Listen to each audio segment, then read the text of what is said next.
Biz o'tgan videomizda bo'yin osteoxondrozi haqida ma'lumot bergan edik. Bu videomizda bo'yin osteoxondrozini qanday davolash va oldini olish haqida gaplashamiz. Birinchi o'rinda umurtqa pog'onasi uchun to'g'ri ortopedik rejimni o'rganib olishimiz kerak bo'ladi. Ortopedik rejimga to'g'ri yotish, to'g'ri o'tirish va to'g'ri ishlash kiradi. Osteoxondroz noto'g'ri o'tirish orqali kelib chiqishini aytib o'tgandik. To'g'ri o'tirish kerak bo'ladi, ya'ni gavda tik holatda turadi.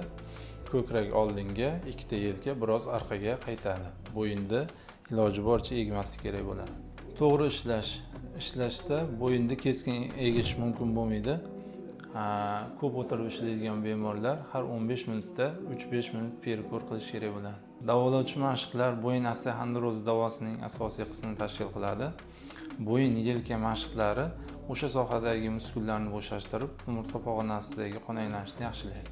Elektroforez, massaj osteoxondrozdan oson qutulishingizga yordam beradi. Osteoxondroz bilan kasallangan bemorlarda agar kasallik aktiv holatda, ya'ni qo'zg'algan holatda bo'lsa, avval kerakli dorilar bilan davo muolajalarini olish kerak bo'ladi.